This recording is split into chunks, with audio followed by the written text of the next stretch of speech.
कभी आपने उलझे हुए तार को देखा है? नहीं देखा है तो ये देखिए।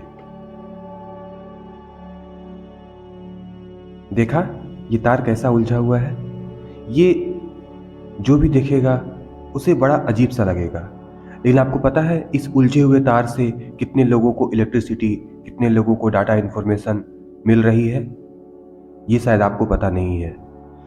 अगर कोई इलेक्ट्रीशियन है, अगर कोई काम कर रहा है या फिर कोई इलेक्ट्रिकल इंजीनियर है, तो आप उससे अगर ये पूछें इलेक्ट्रिकल वायर्स के बारे में कि कितने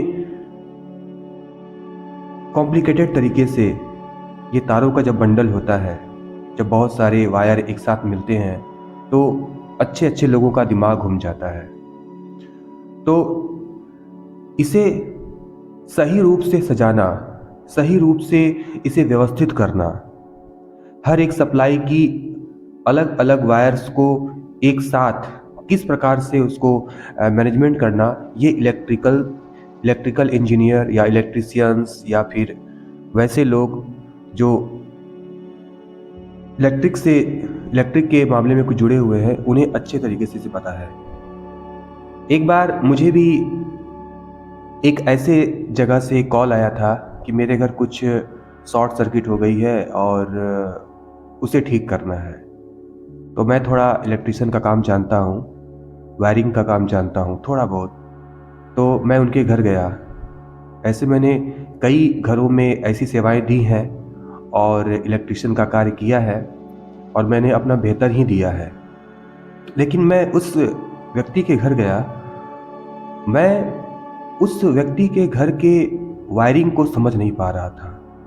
वो इतना ज़्यादा कॉम्प्लिकेटेड था और वो कॉम्प्लिकेटेड इसलिए बनाया गया था ताकि वो बिजली विभाग से बिजली विभाग को मूर्ख बना सके, क्योंकि वो अपने घर में चोरी कर रहे थे, बिजली चोरी कर रहे थे। मैंने अपना पूरा दिमाग लगाया, मैंने बहुत तरीके से मैंने उसको कई बार उसका निरीक्षण किया, कई बार उसका जांच किया कि मैं इस शॉर्ट सर्किट को कैसे ठीक करूं। लेकिन जहां से भी वो करने जाता था, तो वहां पर एक अलग सा शॉर्ट सर्किट हो जाता था और मैं इसी उधेड़-बुन में था कि आखिर में ये वायरिंग हुआ कैसे है। लेकिन मुझे ये ज़्यादा देर नहीं लगी समझने में कि इनके घर में बिजली की चोरी की जा रही है। तो मैंने उस ओनर से पूछा, उस घर के ओनर से पूछा कि आप लोग कुछ इल्लीगल काम कर रहे हैं? तो वे मुस्कुराए और उन्होंने बोला हाँ।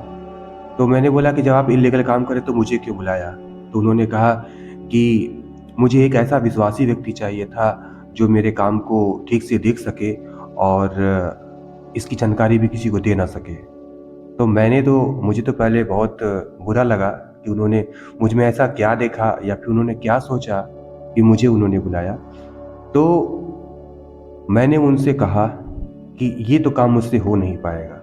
तो उन्होंने मुझे लालच देना शुरू किया, इतने पैसे ले लो, उतने पैसे ले लो। और मैंने थोड़ा-सा मैं बोला ठीक है, जब इतना आप कह रहे हैं तो करेंगे, लेकिन एक आप प्रॉमिस करेंगे कि आप अगली बार से ये चोरी नहीं करेंगे। तो उन्होंने कहा ठीक है, आप एक काम कीजिए, आप मीटर से ही मेरा काम कर दीजिए। मुझे बिल्कुल इस कॉम्प्लिकेशन को आप सॉल्व कीजिए और जिस तरह से मतलब कि बिजली आती है घरों में, आप उस तरह से मेरा प्रॉब्लम सॉल्व कर दीजिए। मैंने पूरा मन बना लिया और वो भी चाहते थे, क्योंकि वो बहुत दिनों से और कई बार इस समस्या से घिर चुके थे।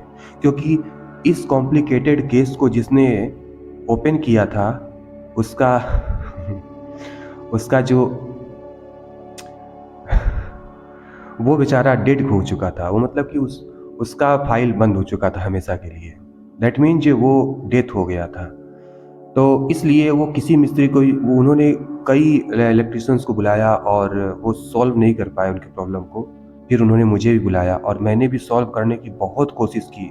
लेकिन उन्होंने अपने घर में इस प्रकार से कॉम्प्लिकेशन फैलाया हुआ था कि वो समझना बड़े-बड़े इंजीनियरों का ही काम हो सकता था। मैंने मैं थक गया, हार गया, मैंने मना कर दिया, मुझसे नहीं हुआ। तो मैं इस घटना को आपको इसलिए बता रहा हूँ, क्योंकि हम लोग भी अपने लाइफ में कुछ इसी प्रकार से कॉम्प्लिकेशन को बुने हुए हैं। हमारा जो माइंड है, हमारे माइंड से जो हमारा सिग्नल जो बॉडी के हर एक पार्ट्स तक पहुंचता है, वो भी एक प्रकार की बेहतरीन वायरिंग है। वो जो तंत्रिका तंत्र है, जो पूरी तरह से वायर्स की तरह हमारे पूरी बॉडी में फैली हुई है, वो भी एक प्रकार की एक बेहतरीन वायरिंग है। और अब ये तो वायरिंग हो गई बॉडी के हर एक अंग से जुड़ी हुई ये तंत्र की बात मैं कर रहा हूँ। अब मैं बात कर रहा हूँ आपके ब्रेन की। आप जो कुछ भी सोचते हैं या जो कुछ भी बोलते हैं, तो आप एक फ्रीक्वेंसी को एमिट करते हैं, आप एक फ्रीक्वेंसी को बनाते हैं। आप अपने दिमाग से एक प्रकार की वायर्स, एक प्रकार की अप्रत्यक्ष रूप से एक ऊर्जा तरंग को निकालते हैं, एक एनर्जी को निकालते हैं, एक वेव्स को निकालते हैं। और वो वेव्स एक साथ कई तरीके से निकलती है, वो कई तरीके से निकलती है। अब जैसे कि मैं शांत हूँ, अगर मैंने संपूर्ण रूप से शांत, अगर मैंने बॉडी से, माइंड से और अपनी सोल से, तीनों को एकाग्र करके अगर मैंने अपने माइंड को शांत किया, तो उस समय जो इलेक्ट्रिकल वायरिंग है वो पूरी तरह से सही तरीके से सजी हुई होगी। लेकिन अगर हम बॉडी हमारा कहीं और है, मतलब कि बॉडी से हम कर कुछ और रहे हैं, माइंड से सोच कुछ और रहे हैं, और सोल अपनी आत्मा में अनुभव कुछ और कर रहे हैं, तो फिर ये वायरिंग जो है, ये जो इलेक्ट्रिकल वायरिंग है, वो कॉम्प्लिकेटेड हो जाती है और व्यक्ति इसी प्रकार से एक कॉम्प्लिकेशन में चले जाते हैं। वो इतना ज़्यादा उलझ जाते हैं अपने लाइफ से, अपनी समस्याओं से घिर जाते हैं। वो अलग अलग बातों को, अलग अलग घटनाओं को एक एक क्षण में तत्क्षण सोचते रहते हैं, इसलिए उनका जीवन जो है पूरी तरह से उजराया हुआ रहता है। तो आप इसे ठीक कैसे कर सकते हैं? क्या आपको भी एक बेहतरीन इलेक्ट्रिकल इंजीनियर की आवश्यकता है? क्या आपको भी एक बेहतरीन इलेक्ट्रिशियन की आवश्यकता है?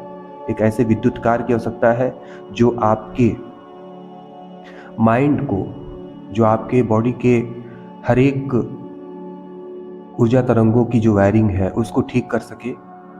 तो वो कहाँ मिलेगा? वो आप में मिलेगा, वो कहीं नहीं मिलने वाला। हाँ, आपको कोई गुरु, कोई एक बेहतर एडवाइज़र आपको एडवाइस दे सकता है कि आप ऐसे करें या आप वैसे करें, लेकिन करना तो आपको ही होता है। तो आज के इस सेशन में मैं आपको केवल ये बताना चाह रहा था कि हम अलग अलग तरीके से, अलग अलग ऊर्जाओं से, अलग अलग विद्युत तरंगों से, अलग अलग फ्रीक्वेंसीज से जुड़े हुए हैं। अलग अलग फ्रीक्वेंसीज को, अलग अलग वाइब्रेशंस को, अलग अलग वेव्स को अपने बॉडी से, माइंड से एमिट कर रहे हैं।